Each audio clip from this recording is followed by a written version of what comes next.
Family. This is our connection in life. It's the warmth and the peace that we feel. It gives us a place. This month we've been dealing with how families play such an intricate part in our world and in our journey on the planet Earth. We dealt with parents, spouses, and children. And I wanted to read what Spirit gave me to open with this morning.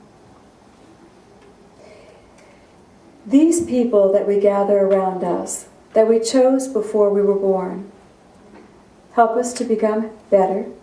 They help us heal. Every one of them loves us, or they wouldn't be a part of our team. They are spirit, you are spirit. The problem is that when we are born, we become human. The issues we all brought down to heal dominate the landscape of our experiences. They become our teachers, and we forget that we are spirit. We forget that they are spirit. And we get all caught up in the human drama. And the human drama is good. It helps us to heal. But we are spirit, and we come from a spiritual family. And we need a spiritual family as well. We need people who recognize our spirit and who remind us that we are greater than this lifetime. And in this whole lifetime, we are searching. And we think that we're searching for love. We all start the quest as young people out looking, but we're really searching for self. We're searching for that spark, that spirit within us, that divinity that we are, because we know it exists, although we have no words for it. And we start our quest. No one can show you your spirit. Do you know that? I know that's true because I've tried many times. When you see the spirit of someone and you recognize them and you celebrate them, you go, oh, look at you. And they look at you with a blank face and they say, oh my God, who are you? And so it's not an external realization. It has to come from within you. What helps with this is finally finding a spiritual family. So I wanted to share with you out of the Korean Gospel. This is chapter 106, and it's a familiar story. Jesus is doing a talk in Magdala, and someone comes to him and whispers in his ear and says, your mother and your brothers wish to speak with you. You know, he's talking all day. This isn't just an hour at the podium. When they start talking, they'll go for days talking. And so they had to interrupt him. And he said,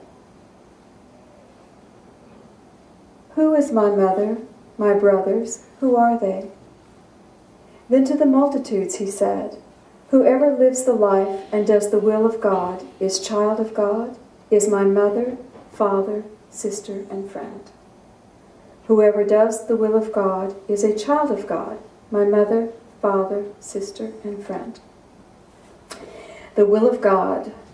We have been so afraid of the will of God, and we talk about it a lot, but deep within ourselves we still have that idea of the will of God becoming a dictate.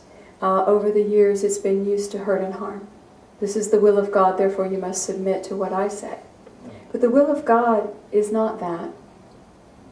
It's a space where there is love, beauty, peace, tranquility, abundance, creativity. It has joy, serenity. It's filled with potential. When you touch that energy of God, you know, when you have those moments, when that pristine feeling of I am connected with God is within you. Each one of us has had that at some time or another, and hopefully many times. And you know that everything is okay. And you know that there is love and you are safe. You know those moments? If that is the will of God, that's not very scary, is it? What we are afraid of is how is that will seeking to express within us. There is a thin thread of love that tugs at each one of us from our spirit, or we would say our higher self. It's reminding us that we're bigger than the moment and that we came here for a reason. Sometimes we're aware of it, sometimes we like it, and sometimes we don't. Often we're afraid that this tug is going to ask us to do something we really do not want to do. But if you can remember that the tug in your heart is really trying to take you to that place of God will, which is love, serenity, all potential, creativity, and peace, how much more would you be willing to follow it? Spirit. When you follow God's will in your life, you set up a vibration that is unmistakable. I'm going to say that again. When you make the commitment to follow God's will in your life, and that means I'm going to listen to this spark within me, I'm going to seek love around me. If you don't know what God wants you to do, you can at least seek the attributes of God around you. Move into peace, move into love, move into beauty, seek serenity. Do you see what I'm saying? And that prepares you to be in that connection. When you've made the commitment to do that in your life, your vibration becomes unmistakable. There is an underlying tone in everything you do. You don't have to say anything to anybody. There is this presence within you that no matter how human I am, there is an underlying commitment that will ultimately govern all my choices, even though I fight and scream with it, which I will still do. Ultimately, I've already made that choice, and that choice is to stay in that energy of God. Because this energy is unmistakable, you become recognizable. When people see you, they go, I know you. Anyone who has made that commitment recognizes everyone else who has. It's just this energy. And there becomes this gentle acceptance. You are family almost immediately. You don't even have to know their name. It's just this, okay, I see we're walking the same path. When this is the foundation of your being, it connects you with everyone who is doing the same. There is a common understanding. When we say, I am guided to anyone who is on the path, they accept what follows without question. It is my guidance to whatever. The person you're talking to goes, well, great. Now, if you need someone to talk about your guidance with, and you present it in a certain way of uncertainty, a lot of us will go to our human families when we want our guidance torn apart. If we want to know the logical reasons as to why we should or should not follow our guidance, we selectively tell those who will give us that. The logical reason of the earthly world why we shouldn't follow our guidance. But when you give that guidance to someone who's on the path with you, and you're not sure, and you really are open to, gosh, I'm not sure, this is what I think I'm guided to do, they won't take your inventory. They'll look at you and say, are you sure that's your guidance? Is there any attachment to what you're about to do? Are you anxious about it? Are you angry? Are you overwhelmed? You have to do it right now. Those are all signs that it might not be your guidance. That's a sign that you might be humanly attached to what you're getting ready to do. Guidance comes from that space of peace. If you're afraid of your guidance, that's normal. Be afraid. It's normal. Because you're getting ready to be taken into a place you've never been before. And you're not in control. You can be afraid, but you follow. Typically, when people have committed, and they're talking with someone who is committed, there is this beautiful acceptance and honoring, no matter what that choice is, until that person becomes a human involvement in your life. Do you know what I'm saying? Have you ever had metaphysical friends? You love them, it's our spiritual family, and then you start learning their drama, and you start getting personally involved with them, and now all of a sudden they have an issue, and you want to protect them because they're your friend. And now you have to decide, humanly, we get so excited because we feel we must have an opinion now. You're going through something, I need to have an opinion of it. I need to tell you what I think of what you're doing. I need to keep you safe. I need to tell you what I've done. Do you hear me? And so the challenge as metaphysicians is to stay on that spiritual path. Do you follow me?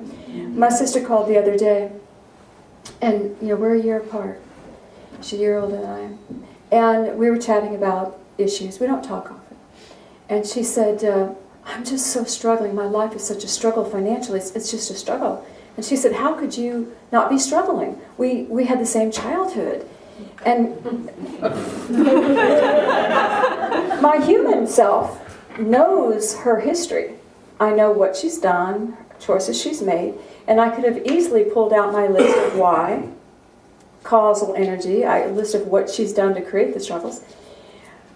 Thank God my divine self kicked in, and I heard myself saying to her, you know, I do not know what you came to learn on this planet, and certainly this is probably a part of it. It is just not what I want to experience, and that's why I am not experiencing it.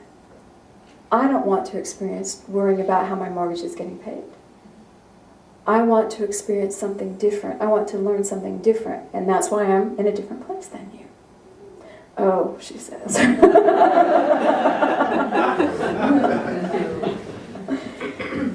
Because I made her okay.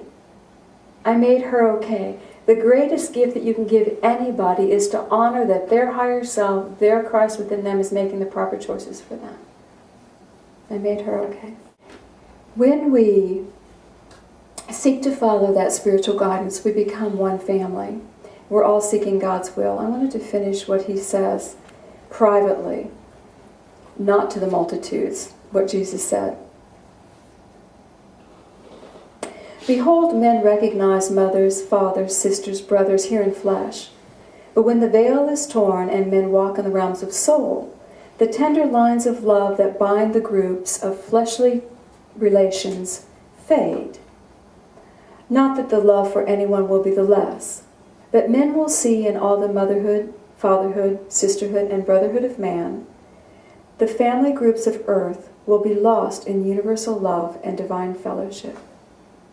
They will see the love in all of these things, but the family groups of earth will be lost in universal love and divine fellowship. The family groups of earth will be lost. What about the spiritual family? The spiritual family is the spiritual family. And it's funny when you cross over and you realize how many people that were your arch enemy on this earth plane is actually one of your dearest friends on the other side. One of your deep spiritual families. They had a lesson to learn and you had a lesson to learn, and you picked them so you would aggravate one another. So you'd be reminded of the lesson you had to learn. Trusting the higher self. When Jesus Christ came into the earth, the message that he kept saying was, God is not in the laws. God is in your heart. And then he said, follow me. Do you remember that? He would say, follow me. What do you think he was saying? Follow me into the desert and fast for 40 days? Follow me into the journeys I've been doing? Follow me into knowing God as your Father. And that was the one message he kept saying. Call no man Father. You have one Creator, one Father, and that's God. Follow me into the life of understanding a spiritual world where you are spirit. Follow me there. Follow me there, you will recognize all your brothers and sisters there, and we will be one family. Follow me into that. And I don't know that we got it initially. Maybe initially the nearer ones did, but over time it kind of atrophied a bit, and we started following these rote rules and programs. Follow me into the spiritual family of light, where everyone is one with that divine energy of God love. And when we're there, it's not that you go there and you become dormant. What do? You express. You create. You have fun. You give the gift you came to give. You didn't just come to the earth to learn. You came to contribute, to give, to be, to laugh, to have energy. You can do that on the human level, or you can do that on a spiritual level. Spiritual family. Another scripture that was quoted often when I was a little girl was, you have to leave your family to follow me. You have to leave if your mother's more important to you, your brother, your sister, your father. I was a little kid when they were preaching that, and that hurt. You know, to a little child's ears, you're like, really? I have to not like my mom anymore? That doesn't resonate with me. And it wasn't what it was saying. What he was saying is, you have to leave behind the conditional energy of your human family, the expectations of your human family, the duty of your human family, all the connections that would keep you out of knowing and following your own spirit. That has to be left behind. And anyone who stepped out in faith, following your guidance, knows that the first voice that is against you is your human family. Because they want to keep you safe. And if they don't understand what you're doing, they need to keep you safe. Follow me, realize your spirit, and then let go the importance of someone else's opinion of what you're getting ready to do. That's all. Just don't leave, love them. Love your mom, love your dad, love your family. But let go of the importance of their opinion, and don't let their opinion stop you. You know? And I've told you guys many times, my mom cried when I was ordained, because it is not good for a woman to be a minister. And she has a great, deep relationship with God, and she was very upset, and God said to her, shush. God said, Cindy's doing what I'm asking her to do, so be quiet. And my mom told me that too. And for 20 years, she's been very supportive of the work that we do here. But it took her a while. As I was going through seminary, it took her a while to get clear, to know it was okay. When we open to spirit and we touch that spiritual family and we feel that support, don't we feel expanded? Don't you feel like everything is possible? Everything is possible. The one thing that I do want to touch on about this experience is how we traditionally act on this as human beings. And I share this with you because we have seen it for 20 years. And this is what people do. When they're hurting, when they don't have a job, when they're in between, when they don't know what's up, this is when that tug of the heart begins to pull at them. And they feel like, I'm missing something. Now I have nothing to lose. Let me go find it. And they appear at our doorstep. What do you guys talk about? Oh, you go within. Oh, I can be guided. Oh, I can prosper. Oh, I can know God. And they start inundating themselves in the teachings and the beliefs, and they feel great, and they find friendships and people who love them and recognize their spirits and walk with them, and it's wonderful. And then they get the job, the relationship, the whatever they've been looking for. Everything starts turning around. And then they get busy. And then they don't come. And then the beautiful gerbil wheel of karma sweeps back around in their lives. And 2-3 years later, they're back very similar to where they were. But this time they don't stay when they come. They come through the door trying to remember, what did I do last time I was here? Because it worked. Let me find those tools again. Let me try to remember how to make this work. And they grab all their tools and they oh yeah, I remember that. Okay, I got to do that. Okay, and off they go. They miss what made it possible for them to prosper. It's not the tools. That's only a minor aspect of it. It's the inundation in spiritual family. It's being a part of a group that loves God every day. Because if you go away from your spiritual reminding, I mean, you can meditate on your own, and you can do the tools on your own, but if you don't have people who are with you shining by your side, the mortal world of human consciousness will begin to dominate once again. And you won't even realize what happened. And this is the truth. And people will come back and they grab their tools and off they go. And we may see them again in another cycle. And their cycles get a little better. I'm not saying they don't get better, because they're trying out in the world. But trying on your own is harder than trying with people who see the divinity within you. I was having we've been doing seminary, and I've been getting tired, because it's day and night working. And so I asked Patrick, I said, please, for a week, after every single session, I want you to look at me and I want you to say, I love you, you're beautiful, and you're doing a great job. Because I need to hear that. Because I'm tired. and we're right on the edge of seminary. We're 2 weeks out and then we get our break. So I'm so excited about that. And we've been going through the Old Testament, y'all. Old Testament. And it meant a lot. The first time he did it, I was surprised. Oh, yay, you did it. The second time he didn't do it, I reminded him.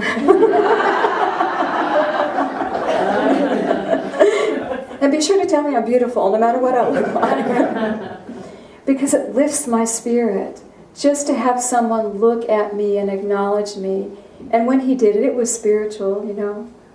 I could have had him said, I behold the Christ in you, or I see the Spirit in you. But just to have someone all day long lift me, you know, it was so important, so important. And it gets us through those moments when our human behavior is being refined. We're being refined, you know, as we're learning. So important, this human family. And here's the thing that I would also like to say. When people who are committed on the path come together, and it doesn't matter what your path is or your path or your path, we're all doing different things. But when we come together in a moment, in a service, in anything, and we direct our focus, and we all say yes to something, mountains move. Mountains move because we have dedicated our spirits to listen. We're in alignment, and spirit creates matter. And matter responds to spirit. And when you get people that come together in love, mountains move. Think about those moments when you need help. Don't you call to get put on the Reiki train? Don't you pray with someone? And you should if you don't know. Grab somebody and pray with them. Get on our Reiki train. Our Reiki team will send Reiki to you. You don't even have to be specific about the issue. Mountains move. And you can feel it instantly supporting you. Your spiritual family is the eternal family. It's the one that's with you now on the earth. It's the one that's with you as we cross. And there is also a spiritual family that has never left you. And that's the team on the other side that is with you every moment. We have angels working with us. We have all manner of light beings that love us and guide us and help us. We are never without our spiritual family. We just don't always acknowledge them. Human experiences can be as wonderful and as hearty and full and rich as we think they are on the human level. They can be that and greater when our spirit is consciously experiencing it. When our spirit is consciously flowing through. We can be spirit and we can be connected with our spiritual family. Sound good? Let's take a breath. Let's put your feet on the floor. The roots of our relationships, all of our connections. Breathe. And just welcome a beautiful column of light to come over you. One of divine love and peace. Feel that love of God surrounding you. And feel your heart beginning to become bright, like a light turning on. Feel your own energy for a moment.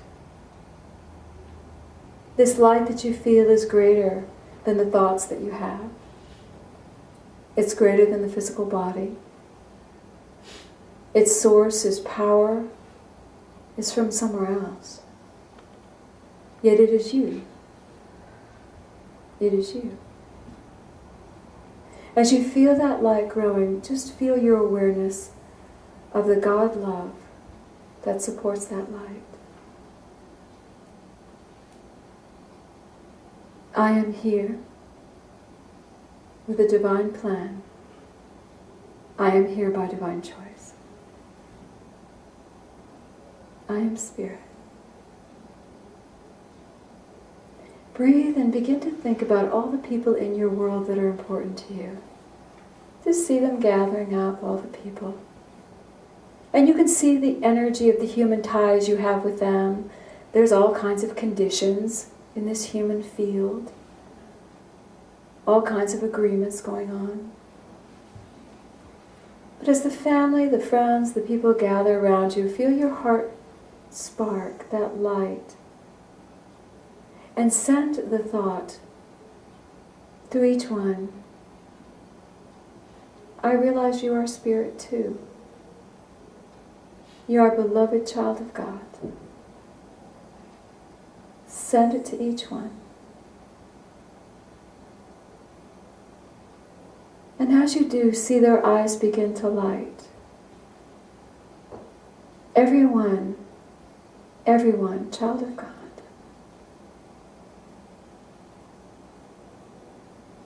And as you do this, become aware of those lines of conditions that you held. See them falling away. See this beautiful new energy being shared. An acceptance of where they are, an acceptance of the God within them.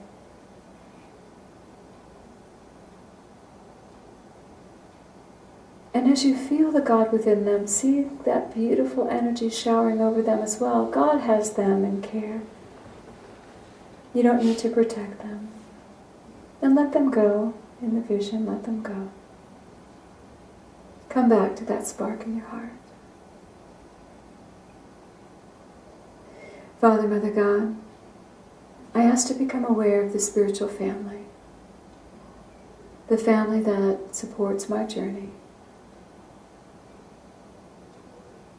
I ask to become aware of the spiritual family that guides me from the other side, my angels. And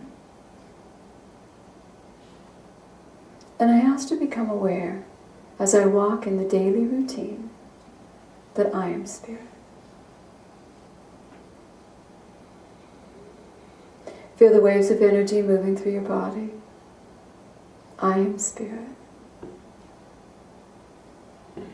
Take a breath and send your love into the room. And as you do, feel that you are connecting with a spiritual family on the earth plane in this very room. And feel their love coming back to you. And we thank you, God, and we love you. And so it is. Take a breath. And when you're ready, gently open your eyes.